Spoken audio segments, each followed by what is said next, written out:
Dominant Protector. Credit to the author. 7,161-70. Ang mga pangalan po na nandito ay galing sa mga name generator. Kung meron man pagkakatulad sa mga pangalan ng tao o lugar at pangyayari, ito ay tunay na hindi sinasadya. Kapatid na Sima, saan kayo nagpunta? Ang tagal niyong bumalik, ano pa bang ibubulong ninyo? Nakita ng itim na wildflower ang mga mensahe ni na Terence at Lingfa at agad na tumayo para batiin sila, hindi mo nga alam kung paano dalhin ang ate mo, gusto mo ba siyang paalisin? Sa katunayan, hindi nagtagal sina Terence at Lingfa. Tutal, kakapasok lang nila sa lambak at mabilis na nakatakas. Gayunpaman, medyo matagal nga ang pag-uusap. Marunong talaga magbiro si Ate Elisa. Gusto ko sanang tumingin-tingin sa paligid noong una, pero hindi ko inaasahan na kakalad ka rin ako ni Lingfa para maglakad-lakad sa madilim na berdeng malademonyong lambak. Hinaila ni Terence si Lingfa bilang panangga at kumuha ng 2 lilang mist snow lotus. Tingnan mo, may nakita akong 2 pinaghihinalaang target ng misyon. Ganito ba sila? Pumunta kayong 2 sa madilim na berdeng malademonyo na lambak. Nagulat ang itim na wildflower, ngunit hindi niya maiwasang maniwala nang makita niya ang lilang ambon na snow lotus sa kamay ni Terence. Bakit walang namatay sa inyong nalason? Kumaibat ang bibig ni Terence. Hindi ba dapat ay nakatuon na siya sa lilang ambon na snow lotus ngayon? Bakit ka nag-aalala kung nalason ba tayo hanggang sa mamatay? Pero natauhan din si Terence. Natural lang na buhay sila ni Lingfa, pero sa paningin ng itim na ligaw na bulaklak, hindi ka panipaniwala. Paano siya makakapasok sa madilim na berdeng malademonyo na lambak nang walang suot na gas mask? Ang nakalalasong gas sa gabi ay mas matindi na maraming beses kaysa sa araw. Hey! Kaya nating pigilin ang ating hininga. Nasa bungad pa lang tayo ng lambak at hindi pa tayo nakakapasok ng malalim. Hindi pa tayo nalalason. Paliwanag ni Terence nang may ngiti bago itinaas ang kanyang braso. Ate Elisa, hindi ba dapat tingnan mo muna yung nasa kamay ko? Ah, tama. Isa nga itong quest item. Hindi na nagpatuloy sa pag-iisip ang itim na ligaw na bulaklak kung bakit hindi pa patay ang 2. Masayang kinuha niya ang 2 lilang lotus na may ambon, Kuya Sima, isa ka talagang maswerteng bituin. Natagpuan mo ang hinahanap natin ng napakadali. Akala ni Terence, hindi na basta-basta babalik ang itim na wildflower na iyon, di ba? Tila hindi naman masamang ideya na bumalik sila. Mas magiging maginhawa para sa kanila na galugarin ang madilim na berdeng malademonyo na lambak ng mag-isa. Pero minamaliit pa rin ni Terence ang ambisyon ng itim na ligaw na bulaklak. Hawak niya ang 2 lilang lotus na may ambon ng nyebe, may bahid ng kabaliwan sa kanyang mga mata.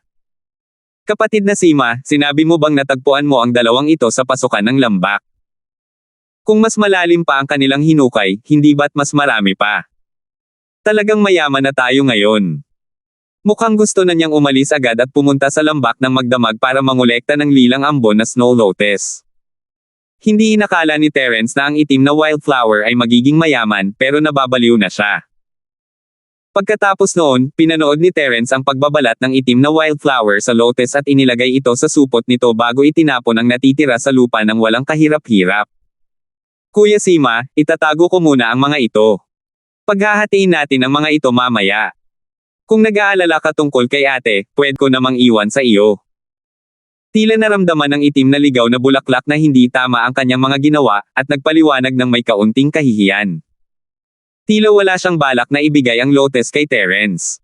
Hindi bale, ganoon din sa iyo, Ate Elisa. Ikinumpas ni Terence ang kanyang kamay. Wala siyang pakialam sa mga buto, pero interesado siyang malaman kung ano ang ginagawa ng itim na ligaw na bulaklak. Ate, buto ng lotus lang ba ang gusto mo? Ayaw mo ba ng iba pang mga bagay? Walang silbi ang mga natitira. Bakit ko naman gugustuhin yan? Kakaiba ang tingin ng itim na ligaw na bulaklak kay Terence at tiningnan ang lilang ambon na snow lotus sa lupa. Umiling siya, kapatid na Sima, hindi mo dapat binunot ang mga iyon. Ayos lang basta't kinokolekta mo ang mga buto ng lotus. Maaari silang tumubo muli sa hinaharap. Kahit itanim mo pa ang mga iyon ngayon, hindi sila mabubuhay. Ganito pala. Napakamaalalahanin talaga ni Ate Elisa. Hindi alam ni Terence ang sasabihin, may katuturan ang mga sinabi ng itim na wildflower. Kung ito ay ang lilang ambon na itim na lotes, natural na kakailanganin nito ng tangkay upang muling buuin ang katawan. Maaari ring gamitin ang lilang ambon na snow lotus upang muling buuin ang katawan, ngunit ang epekto ay masyadong mahina. Hindi pipiliin ni Terence ang Purple Mist Snow Lotus maliban na lang kung wala na siyang ibang pagpipilian. Kung ganoon, mas mabuting kunin na lang ang buto ng lotus at kalimutan na lang. Pagkatapos ng ilang taon, baka maging lilang hamog pa ito, makasalaan ng lotes. Kapatid na Sima, kumusta ang sitwasyon sa madilim na Berdeng Demonic Valley? Kahit na narinig ko na ang mga chismis tungkol sa madilim na Berdeng Demonic Valley, hindi pa ako nakapasok doon. Maganda ang mood ng itim na wildflower, kaya hinailan niya si Terence sa gilid para makipag-usap. Tinanong siya kung ano ang interesado nito, madali kayong makakapasok sa madilim na Berdeng Demonic Valley nang walang anumang kagamitan. Mukhang hindi naman ito kasing delikado ng sinasabi ng mga alamat. Hindi naman makatwiran ang sinabi niya. Tutal, gabi na rin naman. Kung pag-uusapan ng panganib, hindi nakakagulat na 10-10 beses o daan-daang beses na mas mapanganib ito kaysa sa araw. Batay dito, masasabing hindi mapanganib ang Dark Green Valley basta't sina Terence at Lingfa ay mga normal na martial artist. Ate Elisa, mali ka. Tayong dalawa ang pumasok sa madilim na berdeng malademonyo na lambak at sumugal ng husto. Muntik na tayong hindi makatakas. Ngumiti si Terence at umiling. Bukod sa poison gas, nakasalamuha namin ang 8 Dark Spirit Beast pagpasok pa lang namin sa lambak. Ang mga ganitong uri ng sosyal na nilalang ay may malalakas na kakayahan sa pakikipaglaban. Muntik na nila kaming patayin. Malinaw na kalokohan iyon, sina Terence at Lingfa ay nagrereklamo pa rin tungkol sa pagkatalo ng isa, at walang malinaw na panalo sa kanilang dalawa. Biglang naalala ni Terence na hindi niya nakita ang mga bangkay sa lupa nang umalis siya sa lambak. Hindi ba niya napansin? O kinaladkad ba ito palayo at kinain ng ibang mga Dark Spirit Beast? Kakaiba ang naramdaman ni Terence, pero hindi niya masyadong inisip iyon. Tutal, mas mahalaga ang pagtakas sa oras na iyon. Hindi naman malaking bagay na hindi niya napansin ang mga detalyeng ito. Masyadong mapanganib sa loob kaya hindi na kami nagpatuloy pa sa pagpasok sa mas malalim na bahagi. Sandali lang kaming nagmanman bago umalis sa madilim na berdeng malademonyo na lambak. Iwinaksi ni Terence ang kakaibang pakiramdam at bumaling sa isang itim na ligaw na bulaklak, kaya hindi talaga tayo maaaring pumasok sa isang mapanganib na lugar sa gabi. Maghintay tayo hanggang madaling araw. Mas madali na sigurong makapasok sa lambak bukas. Totoo. Dahil lang sa napakahusay at katapangan ng nakababatang kapatid na si Sima kaya mo gustong pumunta sa isang lugar tulad ng madilim na Berdeng Devil Valley para mag-scout sa oras na ito. Bahagyang ngumiti ang itim na wildflower habang nakatitig kay Terence. Hindi niya alam kung papuri ba ito o pagsaway, pero medyo hindi mahulaan ang tono ng boses niya. Bata, oras na para magpahinga. Walang ekspresyong nakatayo si Yuna sa harap ni Terence at ng itim na wildflower, medyo hindi komportable sa kanilang pagkakaupo ng magkalapit. Young master, siguro pagod ka na matapos mag-isang maglakbay, di ba? Tumawa ng makahulugan ang itim na wildflower at sumulyap kay Yuna, pagkatapos ay tumango at sinabing, hindi naman masama, hindi naman masama. Tiyak na pagod ang nakababatang kapatid na si Sima. Magpahinga ka ng maaga ngayon at magpagaling ng maayos para mapangunahan mo kami sa pagtatapos ng misyon bukas. Natural lang, mas mabuti kung mas marami ang target na misyon. Pakiramdam ni Black Wildflower ay mapalad siya. Tiyak na makakakuha siya ng pwesto bilang isang inner disciple ngayong taon. 7,162. Pero si Terence pa rin ang susi, kaya't nagtanong ang itim na ligaw na bulaklak habang tumatayo, Kuya Sima, bakit hindi ka sumama at magpahinga kay ate? Kung hindi ka makatulog, pwede pa rin tayong mag-usap. Naging berde ang mukha ni Yuna. Hindi na niya hinintay na magsalita si Terence at sinabing, hindi na kailangan yan. Natural lang na aalagaan natin ang ating batang Panginoon. Hindi ka na namin kailangang abalahin, Boss Kurosaki. Hindi ko naman sinabing gusto kong alagaan ang batang Panginoon mo. Hiniling ko lang sa batang Panginoon mo na alagaan ako. Hindi alam kung anong ginagawa ng itim na ligaw na bulaklak, ngunit sinimulan niya talagang asarin si Yuna, at ang ekspresyon sa mukha nito ay tila napakasaya. Ate Elisa, tumigil ka na sa pagbibiro. Bilasan mo na at magpahinga. May sasabihin pa ako sa kanila. Tumayo si Terence at tinapik ang balikat ni Yuna, sinasabihan itong huwag mag-aksaya ng oras sa mga itim na ligaw na bulaklak.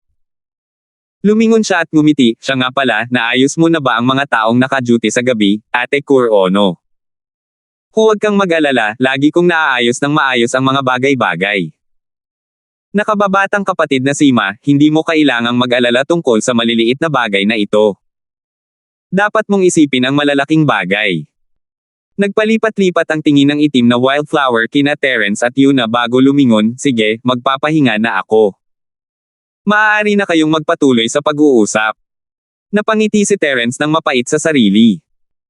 Ang paraan ng pagtingin niya sa itim na ligaw na bulaklak ay nagsasabi sa kanya na ang mahalagang bagay na kailangan niyang isaalang-alang ay ang kanyang buhay.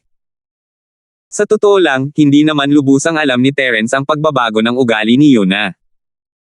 Medyo naiintindihan niya kung bakit, pero hindi naman lubos na tumpak na sabihin na may iniisip siya tungkol kay Yuna. Maganda naman ang impresyon ni Terence kay Yuna, pero kadalasan ay dahil iyon kay Yana. Magkamukha ang hitsura, aura, at maging ang pangalan ng dalawa, nakakaramdam si Terence ng natural na pagiging malapit sa kanila, ngunit ang problema ay tinatrato niya si Yana na parang isang nakatatandang kapatid. Kaya, hindi alam ni Terence kung kaya niyang tretuhin si Yuna ng iba sa kung paano niya tinatrato si Yana. Young Master, kailangan mo ba ng kahit anong instruksyon? Pagkaalis ng itim na ligaw na bulaklak, agad na lumambot ang ekspresyon ni Yuna. Yumuko siya at marahang nagtanong, dapat ba akong pumunta at makipag-usap kay Yuki-chan? Oo, pag-usapan natin yan ng sabay-sabay. Tumanggaw si Terence, isinantabi muna ang kanyang mga iniisip. Pumunta siya sa tabi ni na Almira at Peter kasama si Yuna, pumunta ako sa madilim na berdeng Demonic Valley para mag-imbestiga ngayong gabi. Ang panganib sa loob ay higit pa sa aking inaasahan. At higit pa ito sa aking inaasahan. Nagbago ang mukha ni na Yuna at ng dalawa pa, kahit na si Terence pa ang nagsabi nito, hindi maaaring baliwalain ang panganib sa madilim na luntiang lambak. Gabi na ngayon. Siguro naman ay bubuti na ang sitwasyon sa araw. Nagatubili sandali si Yuna bago ipinahayag ang kanyang opinyon, kung masyadong mapanganib, bakit hindi na lang tayo sumuko sa pagpasok sa lambak? Nakakuha na tayo ng 2 target na misyon, kaya maaari na tayong mag-ulat pabalik. Hindi gaanong nagsikap sina Terence, Yuna, at ang iba pa sa paghahanda para sa misyon, ang itim na ligaw na bulaklak ang nagbayad ng halaga para sa paghahanda, kaya hindi inisip ni Yuna na magiging kawalan kung isusuko na nila ang misyon ngayon. Bukod dito, hindi ito maituturing na pagsuko sa misyon. Tutal, ang target ng misyon ay nakakuha na ng 2. Nawala na lang siya ng pagkakataong makakuha ng mas maraming target ng misyon at iba pang mahahalagang halaman na tumutubo sa madilim na berdeng Demonic Valley. Sa totoo lang, may ideya rin ako. Pero ayaw niyong pumasok.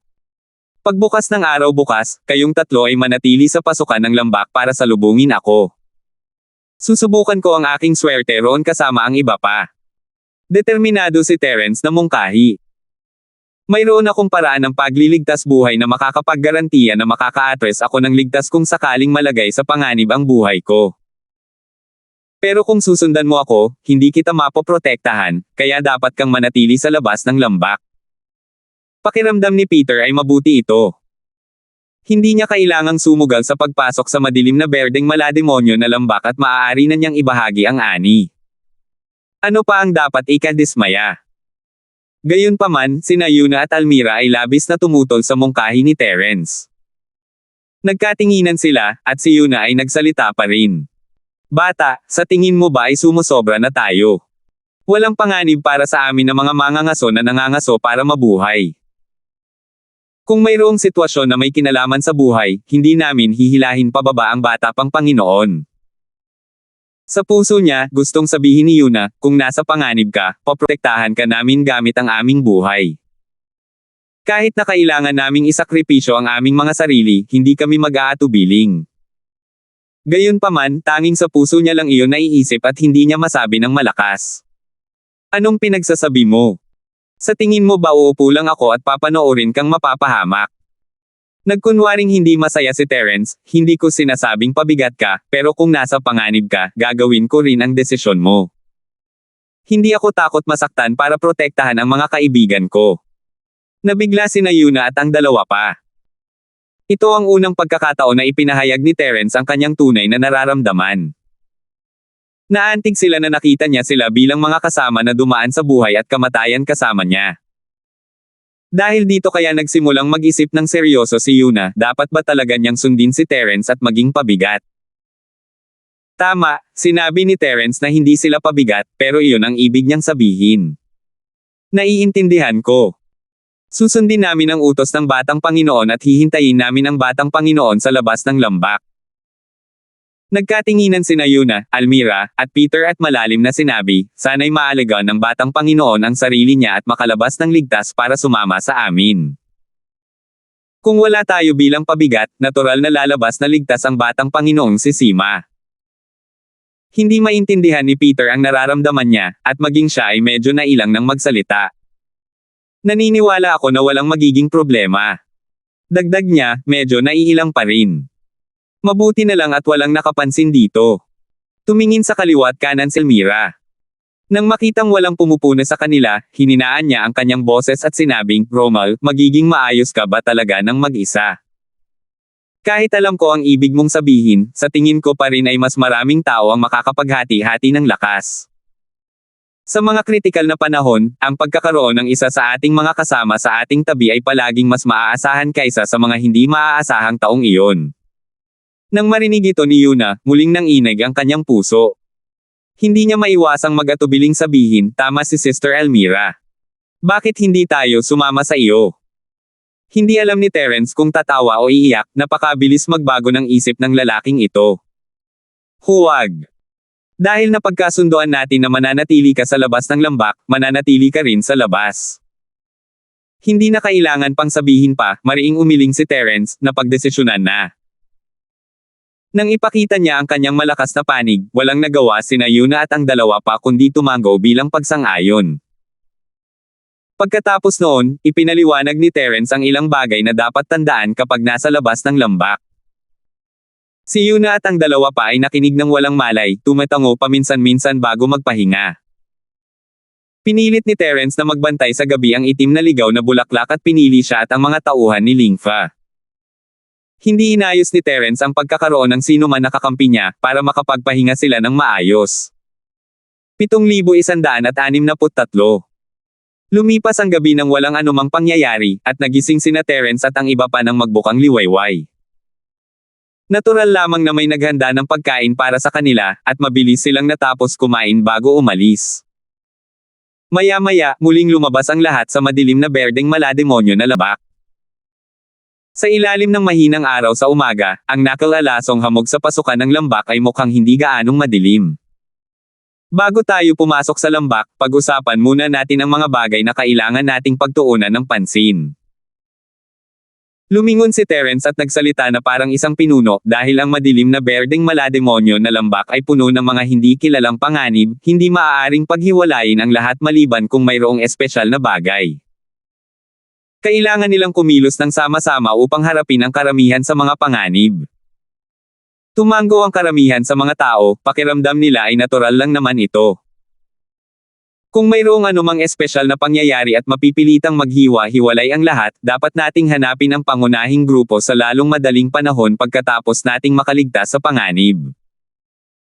Kung hindi ninyo sila matagpuan, agad na umalis sa lambak. Mas gugustuhin pa nating magsimulang muli kaysa sumugal at mawala ang ating mahahalagang buhay. Tumingin si Terence sa paligid at nagpatuloy, kapag nabuwag na ang grupo, magtipon kayo sa labas ng lambak. Pagkatapos, sabay-sabay tayong kikilos. Sa ganitong paraan, masisiguro natin ang kaligtasan ninyo. Sana'y tandaan ninyo ito. Sinabi ito ni Terence dahil nag-aalala siyang mag-isang kikilos ang mga taong ito. Kung matagpuan nila ang lotus ngunit itinago ito, magiging kakilakilabot ito. Tungkol naman sa pag-aalala na mamamatay sila. Pakiusap, si Yuna at ang dalawa pa ay mananatili sa labas ng lambak, at ang iba ay maaaring mamatay kung gugustuhin nila. Inisip ni Lympha at Black Wildlife na pag-aaksaya lang ito ng oras, ngunit sumang-ayon silang sundin ang utos ni Terence. Wala silang masabi. Medyo nasiyahan si Terence sa reaksyon, at pagkatapos ng ilang casual na salita, binago niya ang usapan at sinabi sa kanila ang kanyang pinakamahalagang plano. Para masiguro ang ating pag-atres at para maaligan ang mga kabayong Black Spirit Fergana at ang natitirang kagamitan sa labas, si Yuna at ang dalawa pa ay mananatili sa labas. Bukod sa pagbibigay ng suporta, kayo rin ang magiging backup team. Humanda kayo sa labanan. Opo, Ginoo. Si Yuna at ang dalawa pa ay handa na at sabay na ikinuyom ang kanilang mga kamao. Nagulat sina Black Wildflower at Lympha sa desisyon ni Terence, ngunit sa tingin nila ay makatwira naman ito. Pero hindi mahalaga sa kanila, hindi mahalaga ang dagdag o bawas ng tatlo, at mas magiging kumpiyansa sila kung si Terence ay papasok ng mag-isa kasama nila.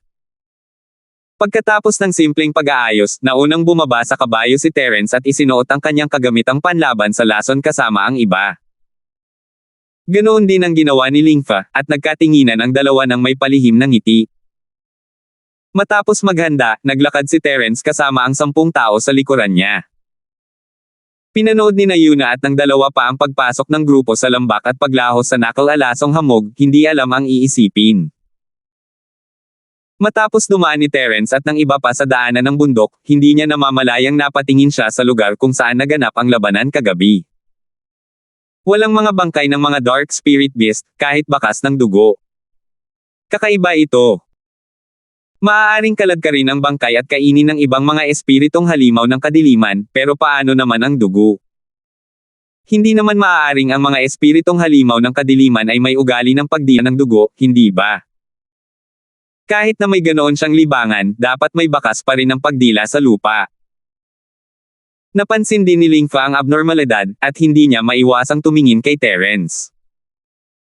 Nagtama ang kanilang mga mata sa pamamagitan ng salamin ng gas mask, at nakita nilang pareho ang pagkalito sa mga mata ng isa't isa. Kaya naman, alam nilang dalawa na hindi rin alam ng kabilang panig ang nangyayari, kaya hindi na lang sila nagsalita pa. Opisyal na tayong nakapasok sa madilim na berdeng malademonyo na lambak. Mag-ingat kayong lahat at huwag maging pabaya. Napalakas ang boses ni Terence, mahina ang boses dahil sa gas mask. Lahat ay sumagot ng walang katiyakan, hindi sigurado kung sineryoso ba nila ito. Nagpatuloy sa pagsulong ang pangkat at di nagtagal ay nakarating malapit sa mga bukid. Iba ang hitsura nito sa araw at sa gabi, at nakakita si Terence ng ilang maliliit na dahon na nakakalat sa tubig. Malamang na iyon ang mga panla ng Purple Mist Snow Lotus. Sino ang nakakaalam kung gaano katagal bago sila maging ganap na ganap, at sino ang nakakaalam kung gaano katagal bago sila maging Purple Mist na makasalaan ng lotus pagkatapos nilang maging ganap na ganap? Kuya Sima, nabili mo na yan dito kahapon, di ba? Nahulaan na ng itim na ligaw na bulaklak na walang angkop na lugar para tumubo ang lilang ambon na snow lotus nang makita nito ang mga paakyat na bukirin. Tama. Sayang at dalawa lang sa kanila ang nag-mature. Nagkibit balikat si Terence at hindi itinanggi. Hindi naman ito kalayuan sa pasukan, kaya hindi naman kasinungalingan na sabihing malapit ito sa pasukan. Matalim na tiningnan ng itim na ligaw na bulaklak ang mga terasa sa pamamagitan ng gas mask, pagkatapos ay bumantong hininga sa panghihinayang. Ang sarap sana kung puno ang lugar na ito. Kung ang lahat ng sakahan ay puno ng mga lilang snow lotus na parang ambon, makakaani siya ng kahit 100. Talagang magiging napakayaman yan. Kung ikukumpara ang mga mission point at reward ng Warriors Guild, ano ang masasabing inner sect disciple ng isang sect? Kaya rin niyang subukan ang recommended exchange ng core disciple. Ha! Hindi nga tayo malapit. Baka may mga katulad na lugar dyan. Bilasan natin at tingnan natin. Ikinumpas ni Terence ang kanyang kamay ng nakangiti at nagpatuloy sa kanilang paglalakad. Bigla siyang may naalala at lumingon sa itim na ligaw na bulaklak, Ate, Elisa, kung para lang matapos ang misyon, mukhang hindi naman ganoon kahirap. Bakit mo kailangan ng tulong ko? Kakapasok lang nila sa lambak, at nahuli na nila ang dalawa sa kanilang mga target sa misyon, hindi na talaga kailangan ng tulong. Ngayong naisip na ito ni Terence, medyo kakaiba na. Partikular na hinanap ni Dauba mula sa sirang sable stud si Lingfa bilang katulong. Tila may nakatagong dahilan sa likod nito. Bumantong hininga ang itim na wildflower at lumapit kay Terence, sa madilim na berdeng demonic valley, sinasabing mayroong isang lihim na silid na naiwan ng isang senior master. Kailangan ng kahit 2 golden core stage cultivator para mabuksan ito, ngunit hindi malinaw ang eksaktong lokasyon, gusto rin subukan ni ate ang kanyang swerte. Naintindihan na ni Terence ngayon, wala nang saysay ang pakikipagsapalaran sa madilim na berdeng lambak, tutal, ang mga alamat ay mga alamat lamang. At ang misyong ito ay napakahalaga para sa isang taong tulad ng itim na wildflower na gustong sumali sa isang sekta. Sa pamamagitan ng isang katulong, hindi lamang lubos na matataas ang antas ng tagumpay at kaligtasan sa pagkumpleto ng misyon, kundi mahahanap din niya ang maalamat na lihim na silid ng mga eksperto. Maituturing itong pagpatay ng 2 ibon gamit ang isang bato. Ang dahilan kung bakit hindi niya ito nilinaw noong una ay marahil dahil hindi siya sigurado kung makakahanap siya ng itim na ligaw na bulaklak. May kasunduan naman sila ni Terence, kaya hindi niya kailangang mag-alala na matalo kung sakaling matagpuan niya ito. Ganito nga. Kung gayon, kailangan nating maghanap ng mabuti. Sana ay matagpuan natin ang maalamat na sikretong silid na iyon. Sabi ni Terence nang may magaan na ngiti. Sa totoo lang, wala siyang interes sa lihim na silid ng isang amo. Ang Sub-Island ay isang mundo ng mga martial artist na nakatuon sa pagpapalakas ng katawan. Ang mga tinatawag na masters ay halos mga martial artists sa yugto ng Yuanying. Kung nasa labas sila, madali niyang mapapatay ang marami sa kanila. 7,164. Basura para kay Terence ang mga bagay na iniwan ng mga taong tulad nito. Tanging itim na ligaw na bulaklak lamang ang mag-iisip na ito ay isang kayamanan na maaaring hindi nila matagpuan. Hindi na itinuloy ng dalawa ang usapan pagkatapos ng ilang salita, at hindi nagtagal ay nakarating sila sa mas malalim na daan-daang metro. Habang naghihinagpis si Terence na ang araw na iyon ang pinakaligtas na oras, may nangyari. Lumitaw na parang maitim na ulap ang maliliit na itim na tusok, tumatagos sa hangin at bumabalot sa buong koponan ni Terence. Si Terence ang nasa unahan ng grupo, at ang kanyang reaksyon ang pinakamabilis. Binunot niya ang malademonyong espada at iwinagayway ito gamit ang isang itim na liwanag, na nagpatalsak sa lahat ng itim na tusok na umaatake sa kanya. Ang itim na ligaw na bulaklak at si Lingfa, na nasa likuran ng kalahating hakbang, ay sabay na pinrotektahan ang kanilang mga sarili. Hindi sila nasugatan ng biglaang sunod-sunod na pag-atake. Gayunpaman, ang kanilang mga tauhan ay nasa foundation stage na at walang ganoong kabilas na reaksyon. Sa harap ng ganitong uri ng biglaang pag-atake, halos kalahati ng mga tao ang nabaril ng mga itim na spike. Bagamat ang mga itim na tusok na ito ay hindi naman nakamamatay at tumagos lamang sa kanilang mga kagamitang pangproteksyon at kaunting bakas ng kanilang balat, marami sa kanila ang hindi man lang damyugo. Gayunpaman, lahat ay nakaramdam ng pangangilig saan man tumama ang mga tusok. Hindi maganda. Nakakalason. Isa sa mga taong nabaril ay sumigaw sa takot, bilasan ninyo ang pag-inom ng panlunas. Bago pa niya matapos ang sasabihin niya, natamba ng patiwarik ang lalaki. Hindi mapigil ang pumihit ang mukha niya sa likod ng gas mask. Nang tumingin siya sa salamin, may hindi maipaliwanag na bangis. Matapos bumagsak ang una, ang iba pang natama ng mga itim na spike ay sunod-sunod na bumagsak sa lupa. Nanginig sila sa sakit ng ilang sandali sa lupa at pagkatapos ay tumigil sa paghinga. Nanlamig ang puso ni Terence, napakatindi ng lason sa mga itim na tusok. Mabuti na lang at hindi niya hinayaang sumunod sa kanya sina Yuna at ang dalawa pa. Kung hindi, mapapahamak sana siya kung hinawakan niya sila. Bagamat sina Yuna at ang dalawa pa ay kumpleto sa kagamitang may mataas na kalidad at may mahusay na baluti na kayang harangan ang mga itim na spike, hindi naman sila lubusang nababalutan ng baluti. Palaging nakalantad ang kanilang mga leeg, braso, binti, at iba pang bahagi ng kanilang katawan. Kalasag, magtipon kayo. Magtakip kayo. Sigaw ni Terence at mabilis na tinipon ang iba pang mga tao. Ilan sa kanila ay may mga kalasag at nakatayo sa harap nila, habang ang mga walang kalasag ay ginamit ang kanilang panangga upang ipagtanggol ang butas gamit ang kanilang mga sandata. Sa isang iglap, nagawa nilang patatagin ang kanilang posisyon.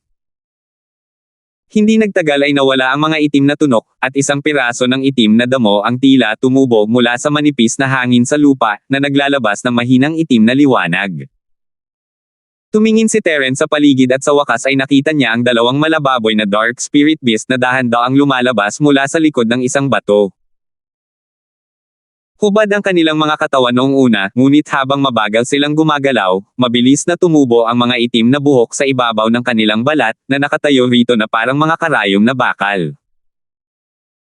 Habang nakatingin sa mga itim na tusok sa lupa, biglang napagtanto ni Terence na ang mga nakamamatay na bagay na ito ay ang buhok ng dalawang dark spirit beast na ito. Lingfa. Isa para sa bawat isa sa atin. Mamatay ka. Sigaw ni Terence sa mahinang boses.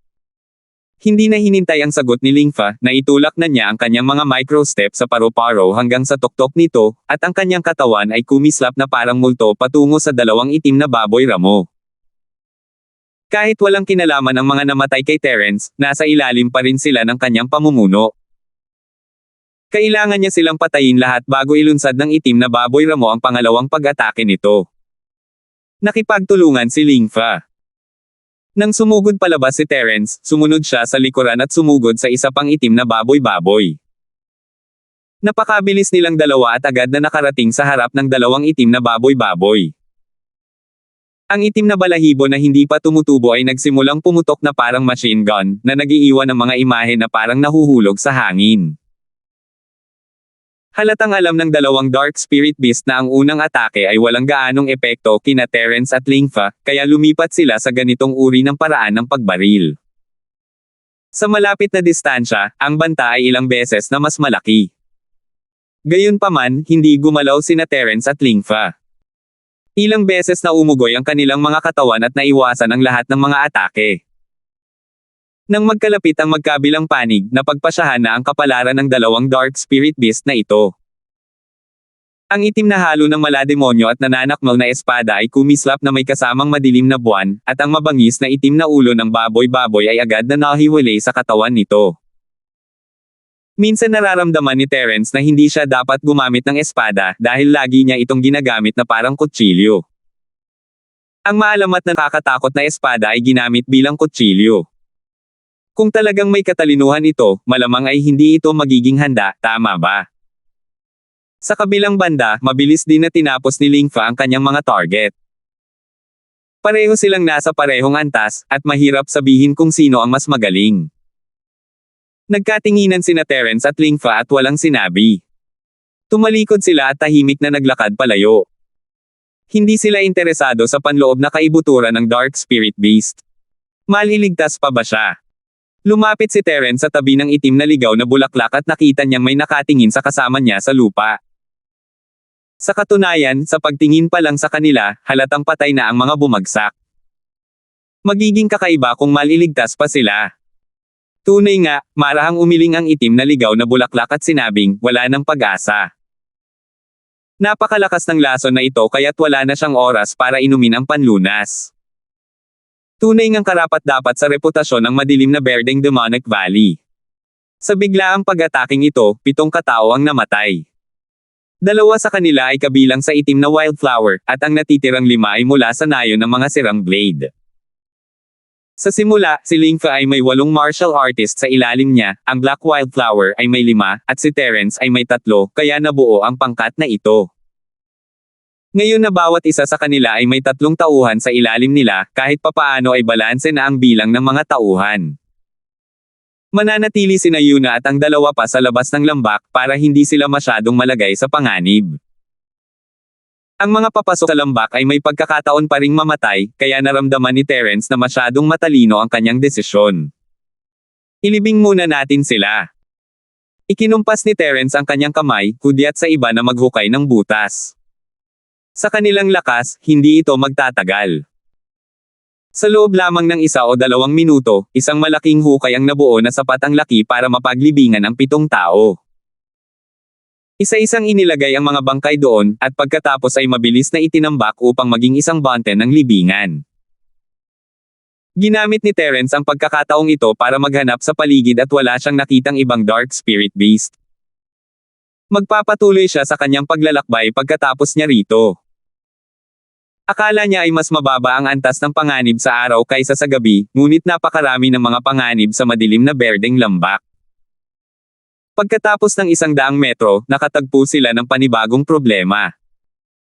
Sa pagkakataong ito, isa itong malaking bulaklak na nagbuga ng napakaraming nakalalasong pollen. Bagamat hindi ito nakalusot sa proteksyon ng gas mask, agad na nilamon ng mga bulaklak na ito ang tao. Bukod kay Terence, sa itim na ligaw na bulaklak, at kay Lingfa, nawalan siya ng 3 pang tauhan. Nagawa ni Terence na putulin ang nakakatakot na higanteng bulaklak sa tamang oras, ngunit hindi niya nailigtas ang mga miyembrong Nalamon. 7,165.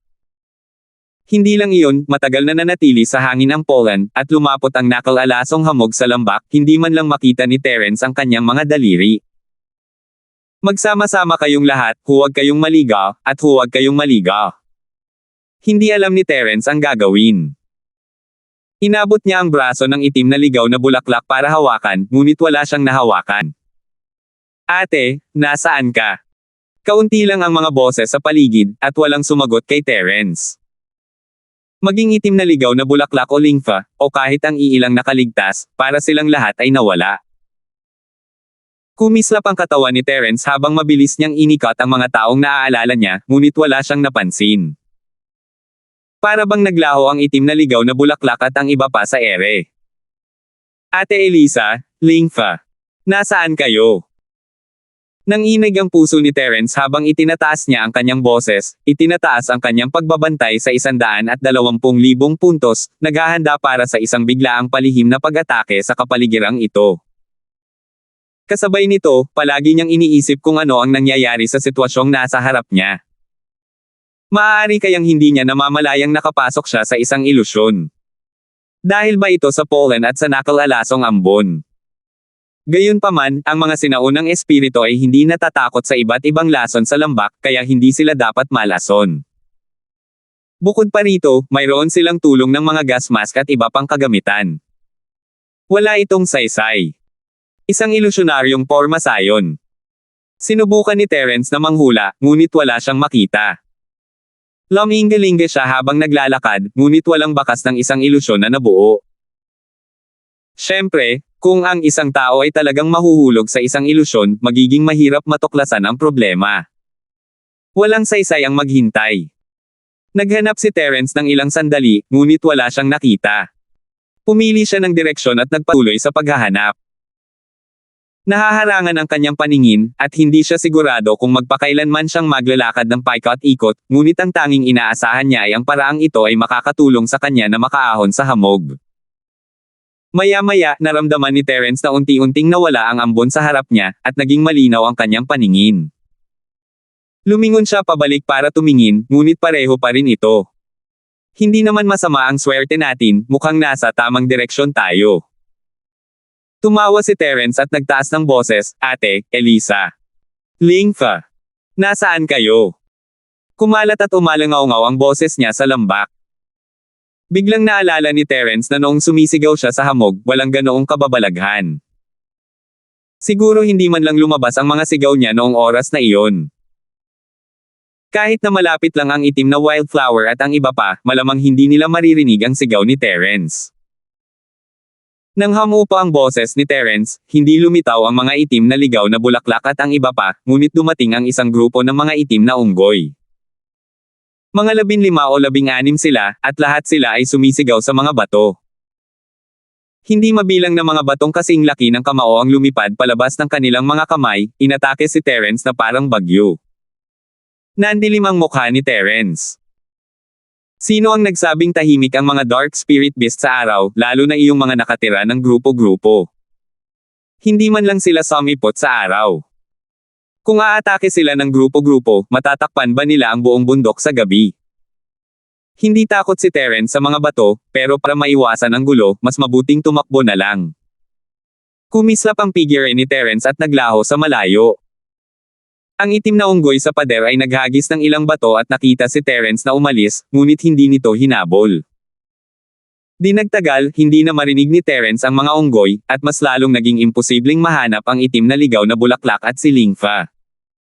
Pero maganda rin ito, gustong gamitin ni Terence ang pagkakataong ito para hanapin ng mag-isa ang lilang ambon na makasalaan ng lotes. Naglakad pa sila ng kaunti at hindi naharap sa anumang panganib. Sa halip, nakahanap sila ng ilang mabubuting halamang gamot. Siyempre, mabuti ang mga ito para sa sub-island, hindi gaanong kapaki-pakinabang para kay Terence. Kung wala ang sustansya ng espiritual na chi, ang mga ito ay mga bagay lamang na nagpapalakas sa kanyang katawan.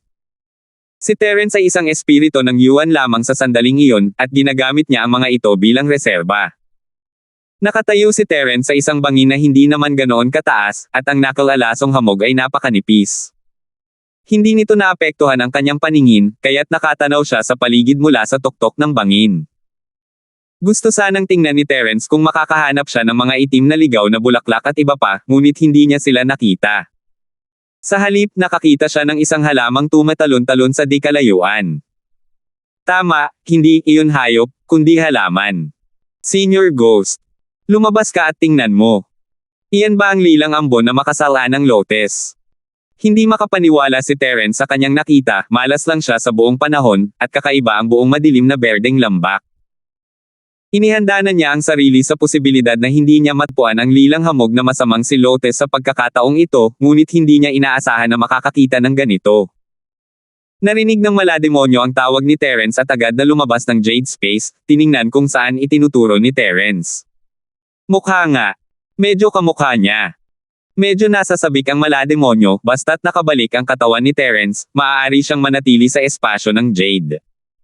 Ulol na bata, bakit ka pa natutulala? Bilasan mo at habulin mo siya.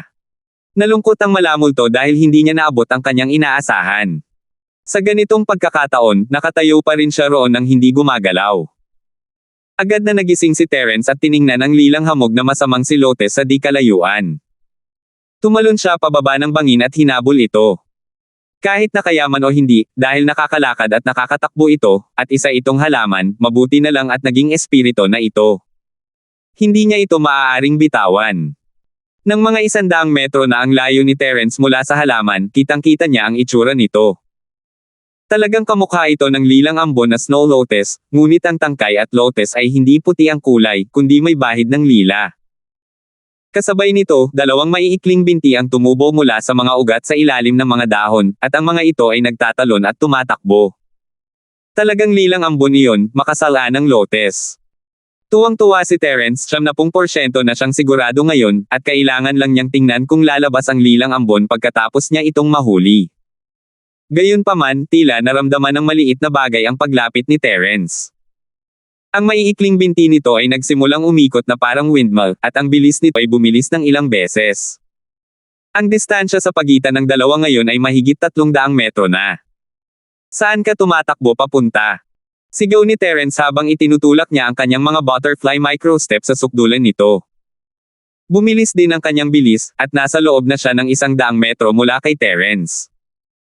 Sa distansyang ito, tila ang maliit na bagay sa harap niya ang pinakasensitibo, kaya hindi na ito tumatakbo ng diretso, kundi nagpapakita na lamang ng teknik ng paggalaw na parang ahas.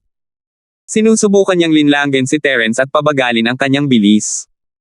Sayang naman at ang ultimate butterfly microstep ni Terence ay nagbigay diin sa mabilis na pagbabago ng direksyon, at ang ganitong uri ng biglaang paghinto at pagbabago ng direksyon sa isang maliit na lugar ang pinakamahusay na teknik ni Terence.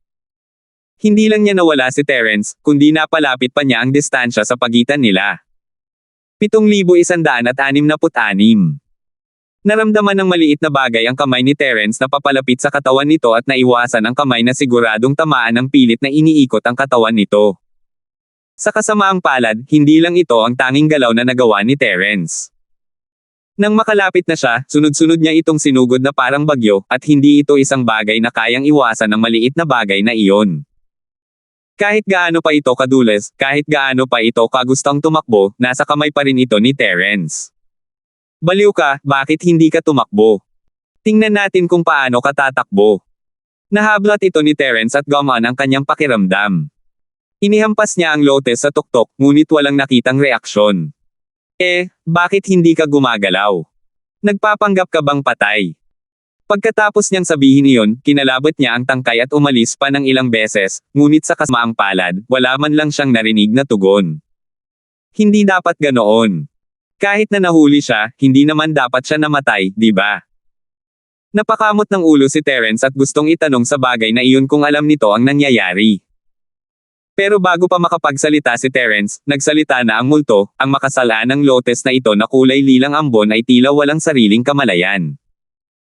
Dati, kumikilos ito ayon sa likas na ugali ng walang anumang sentido, ngunit pagkatapos mo itong mahuli, tila tuluyang naglaho ang mga likas na ugali nito.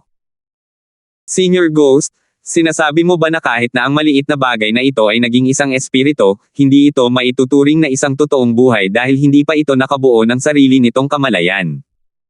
Nagulat na tiningnan ni Terence ang maliit na bagay na hawak niya. Hiniwa niya ng bahagya ang balat ng tangkay, at lumabas ang lilang ambon, ito nga ang lilang ambon na makasalanang lotes. Mabuti rin iyon. Kung mayroon itong sariling kamalayan, hindi ko ito magagawa.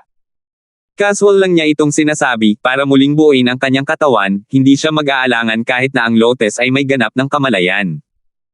Sa landas ng paglilinang, hindi na siya pinapayagang magkaroon ng anumang awa na hindi niya dapat taglayin. Sa kasamaang palad, hindi alam ni Terence kung paano gamitin ang lilang ambon na masamang lotes para buuin muli ang kanyang katawan. Hindi niya alam kung kailan lilito ang kanyang murang amo. Mukhang kulang pa ang isa. Hahanapin ko pa rin. Inilagay ni Terence ang lotes sa espasyo ng Jade at umalis pagkatapos sabihin ang bagay na iyon. Tila masyadong mapayapa ang lugar na ito. Matagal-tagal na rin mula nang huli silang makatagpo ng kahit anong spirit beast ng kadiliman. Ibang-iba ito kumpara noong una silang pumasok. Hindi naman maaaring ang presensya ng lilambon na makasalanang lotes ang dahilan kung bakit hindi dumating ang mga espiritong halimaw ng kadiliman, hindi ba? Umaasa na lang siya na sana ay mas marami pang lilang ambon na makasalanang lotes. Sa kasamaang palad, tila naubusan na ng swerte si Terence rito. Matagal siyang naghanap pabalik-balik, ngunit hindi niya makita ang malalila at masamang si Lotes. Sa kabaligtaran, mayroong kakaibang pakiramdam ng banta na bumabangon, alerto si Terence habang inaalala ang mahiwagang pressure mula kagabi. Pero ayaw siyang paalisin ni Terence ng basta-basta. Ang mala-purple mist na si Lotes ay makakatulong lang sa kanya na buuin muli ang kanyang katawan, pero hindi pa rin niya nakukuha ang kanyang bahagi sa sampaang iyon. Kaya hindi umalis si Terence, sa halip ay nagpatuloy sa pagpasok sa mas malalim na bahagi ng lambak. Bago pa niya namalayan, nasa kailaliman na siya ng lambak. Bigla, narinig ni Terence ang ingay ng labanan sa harap niya. Nagulat siya. Ang labanan sa lambak ay malamang na sanhi ng isang taong sumama sa kanya. Si Lingfe ba, ang itim na ligaw na bulaklak, o ang iilang iba pang nasasakupan na natira? Sa anumang kaso, mabuti na natagpuan nila siya, nang sa gayon ay hindi sila tuluyang malipol.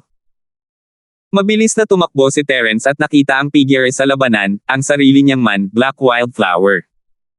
Gayunpaman, mag-isa siyang lumalaban sa dalawang hummingbird. Pinipigilan siya ng dalawang hummingbird, at ang kanyang buhay ay nasa panganib. Wala nang pakialam si Terence kung bakit mas mabilis at mas malalim ang pagdating ng itim na wildflower kaysa sa kanya, ang pagligtas sa kanya ang prioridad. Pinaandar ni Terence ang kanyang mga butterfly microstep ng buong lakas, at ang kanyang katawan ay kasing bilis ng kidlat. Agad siyang nakarating sa tabi ng itim na wildflower, ang malademonyong espada na nakabunot sa kanyang baywang, at isang itim na liwanag ang kumislap. Hindi agad inisip ng itim na hummingbird si Terence. Gusto niya munang tapusin ang biktimang nasa harap niya. Pero hindi niya inaasahan na ganito kabila si Terence, at ang kanyang atake ay napakalakas, kasing bilis ng kidlat. Ikinumpas ng isa sa mga hummingbird ang mga pakpak nito at mabilis na lumingon, pinadaan ang dalawang malalaking kuko nito upang salubungin ang malademonyong espadang nananakmal. Gayunpaman, hindi nito inaasahan na ang malademonyong espadang lumalamon ay magiging ganito katalas na hindi kayang labanan ng mga kuko nitong parang bakal, at tatlo sa mga kuko nito ang direktang naputol. Bago pa man makasigaw ang itim na hummingbird, tumalon na si Terence mula sa lupa at iwinagayway ang kanyang espada sa ere. Ang itim na liwanag ay dumaan sa leeg ng itim na hummingbird habang ito ay nasasaktan pa rin, kaya madali itong napatay. Ang isa pang hummingbird ay nagpakawala ng isang matinis na tili at umikot ng kalahating bilog bago sumugod kay Terence na parang kidlat. Handa na itong mamatay kasama niya. Nasa ere ang katawan ni Terence, at hindi magiging madali para sa kanya ang gumalaw nang hindi ginagamit ang void form ng kanyang essence spirit. Nang makitang malapit na itong matusok ng matalas na tuka ng itim na hummingbird, desperadong inihagis ng itim na ligaw na bulaklak ang sandata sa kanyang kamay sa ere. Bagamat hindi ito nagdulot ng anumang banta sa itim na hummingbird, kahit papaano ay naapektuhan ito kahit sandali. Ginamit ni Terence ang butas na ito para tapakan ang katawan ng itim na hummingbird at lumayo ng 1 metro. Pagkatapos ay inihampas niya ang malademonyong espada. Ang itim na liwanag ay parang karit ng Grim Reaper habang hinihiwa nito ang leeg ng hummingbird. Tumilapon ang dugo sa hangin, at ang 2 bangkay ng hummingbird ay bumagsak sa lupa makalipas ang 2 segundo. Kapatid na Sima, lahat ng ito ay salamat sa iyo. Kung hindi, malamang ay namatay na ako rito ngayon. Hinihingal ang itim na ligaw na bulaklak, namumutla ang kanyang magandang mukha, tuluyang nawawala ang kanyang dating kalmado. Ang 2 mabalahibong halimaw na ito ay mahirap pakisamahan. Tanging ang nakababatang kapatid na si Sima lamang ang magiging ganito carelax. Dahil din sa nakuha ni Ate Elisa ang atensyon nila kaya madaling magtagumpay ang nakababatang kapatid. Ngumiti si Terence at ikinumpas ang kanyang kamay, isang pambihirang kilos ng pagpapakumbaba. Nagpatuloy siya, bakit nandito si Ate Elisa? Anong nangyari pagkatapos nating maghiwalay?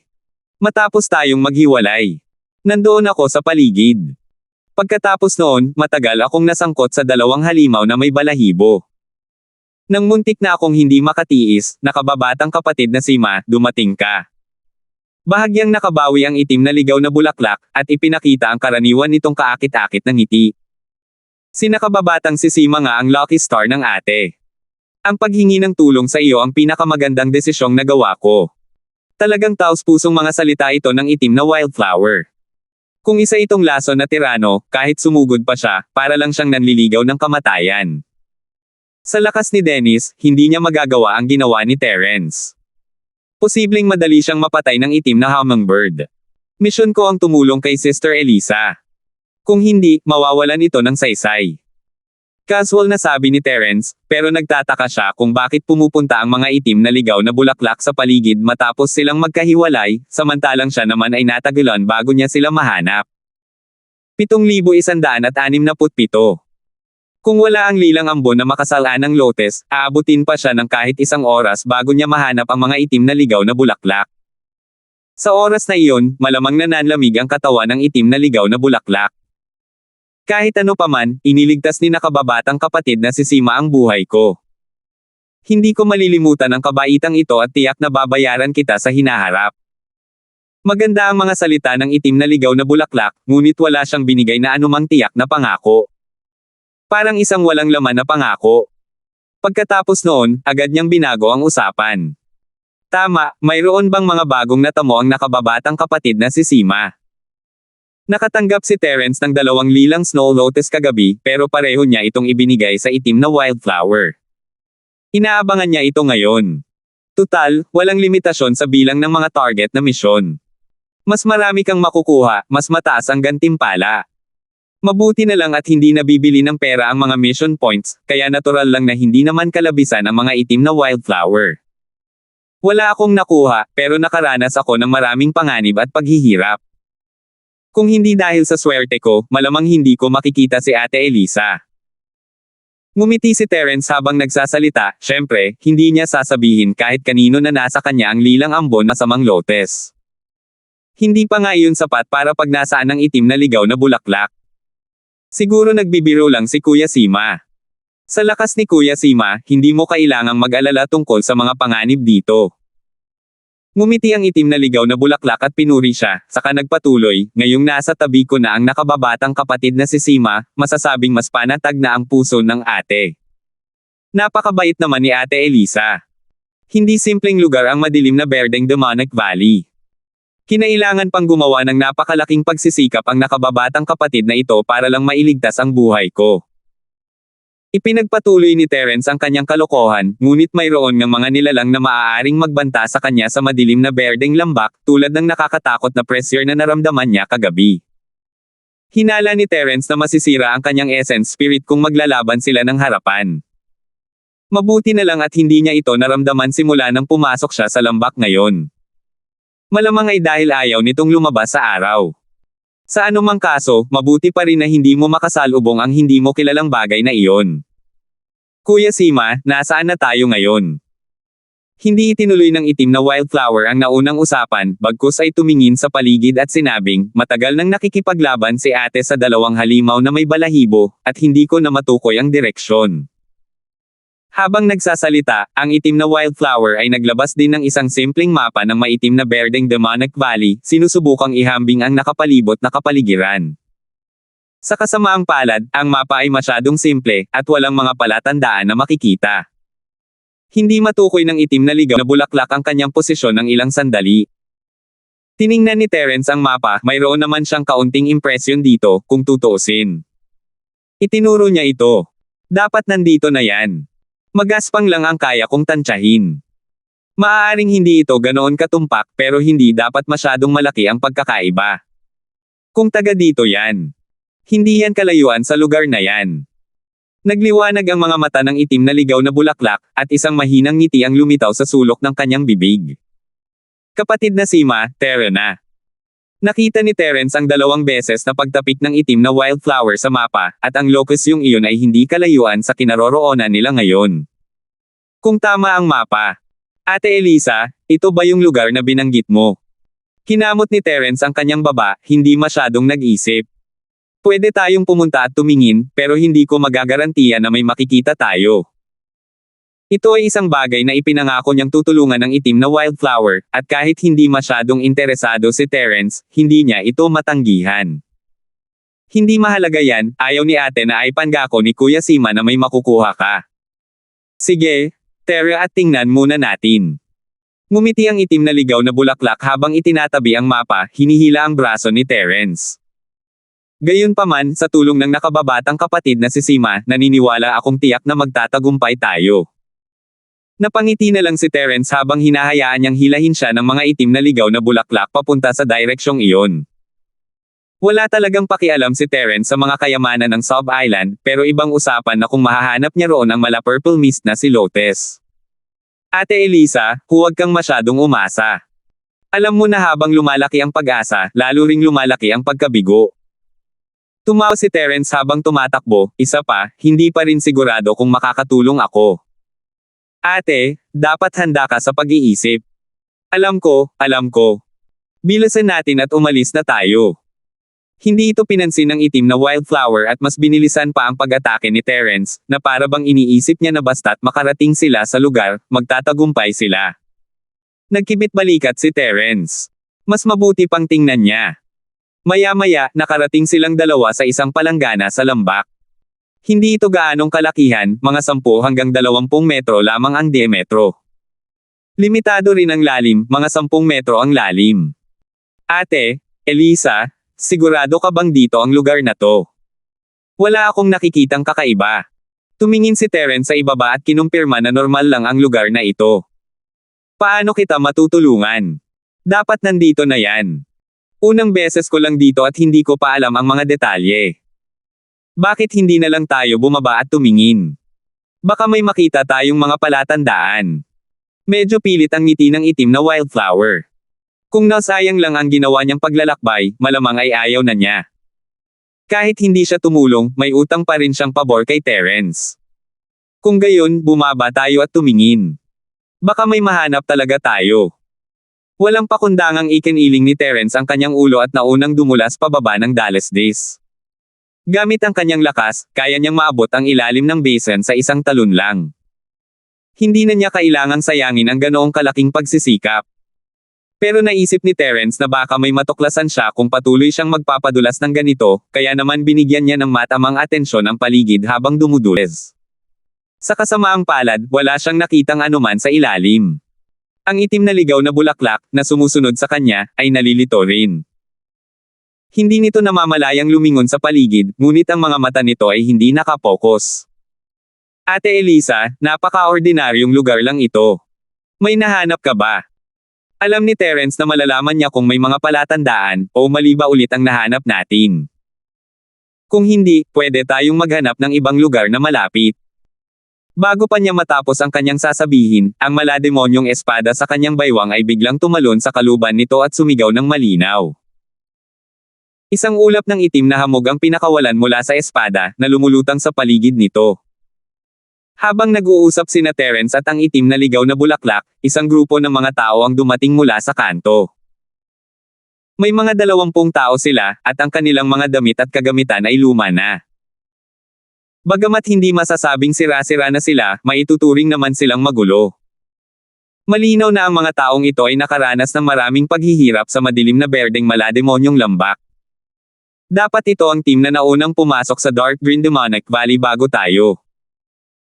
Kung titingnan mo lang ang bilang nila, dapat 2 team ang pinagsama, pero mukhang halos walang nasawi. Bumulong ang isang itim na ligaw na bulaklak kay Terence, ang mga mata ay puno ng hindi makapaniwala. Tutal, ang kanilang koponan ay patuloy na nawala ng mga tao nang pumasok sila sa madilim na berdeng malademonyo na lambak. 7,168. Bukod kay Terence at sa itim na wildflower, mahirap sabihin kung may iba pang buhay. Marahil ito ang mga natitirang tao pagkatapos magsani puwersa ang 3 o kahit 4 o 5 koponan.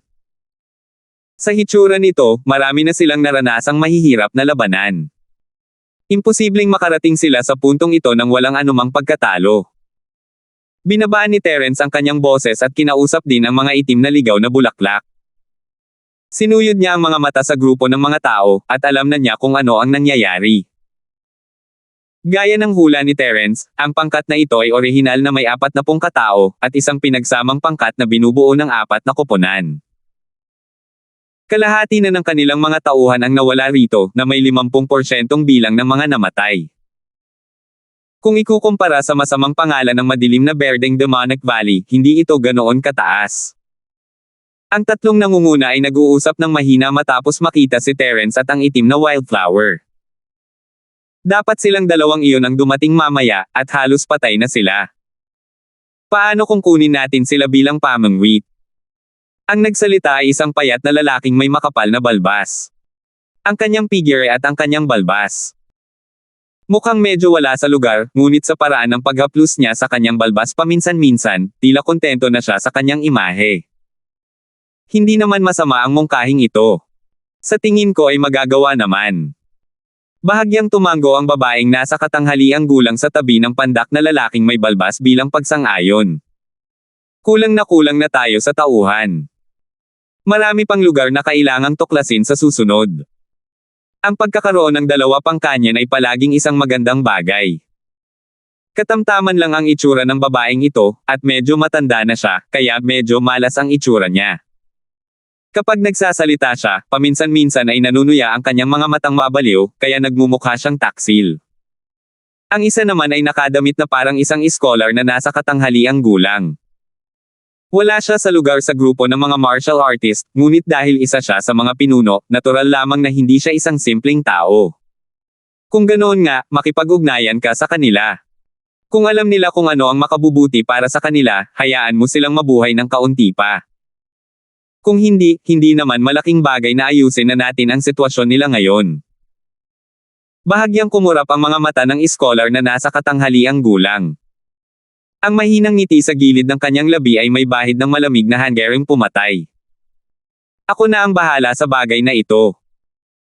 Walang anumang pagtutol ang 2 pa, kaya't umalis ang lalaking nasa katanghaliang gulang sa grupo at bumilis ng mag-isa, lumapit kina Terence at Terence. Hindi tumigil ang lalaking may balbas at ang babaeng nasa katanghaliang gulang, bagkus ay bumagal at dahan-daang sumunod. Ito ay para bigyan sina Terence at ang 2 pa ng pakiramdam ng seguridad at presyon, para hindi sila matakot, at para mabigyan nito ng momentum ang scholar na nasa katanghaliang gulang. Ang 2 kong batang kaibigan, ako si Sanzobay. Nagdala ako ng isang pangkat sa madilim na berdeng malademonyo na lambak para sa isang misyon at upang galugarin ang isang lupain ng kayamanan sa malapit. Pareho ba kayo sa akin? Ngumiti ang nasa katanghaliang gulang na scholar na si Sanzobay habang ikinukuyom ang kanyang mga kamay kay Terence at sa itim na ligaw na bulaklak. Walang kapintasan ang kanyang kilos, at ang kanyang ekspresyon ay parang simoy ng tagsibol. Ang lugar na ito ay puno ng panganib, at kayong 2 ay tiyak na nakaranas ng maraming kahirapan at paghihirap. Iniisip ko kung handa kayong sumali sa aming koponan. Kung tayo ay magsasama-sama, magkakaroon tayo ng mas malaking pagkakataon na matapos ang misyon at makaalis sa lugar na ito. Nagkatinginan sina Terence at ang itim na Wildflower, hindi agad nagkasundo. Sa katunayan, bilang isang sinaunang espiritu, naririnig ni Terence ang lahat ng sinasabi ni Sansubay at ng iba pa.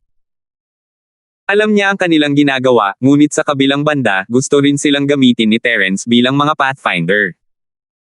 Tungkol naman sa kayamanang lupa na binanggit ni Sansubay. Maaaring ito ang lugar na gustong puntahan ng itim na ligaw na bulaklak. Ngayon, lahat ng ito ay nakasalalay sa kung ano ang ibig sabihin ng itim na ligaw na bulaklak.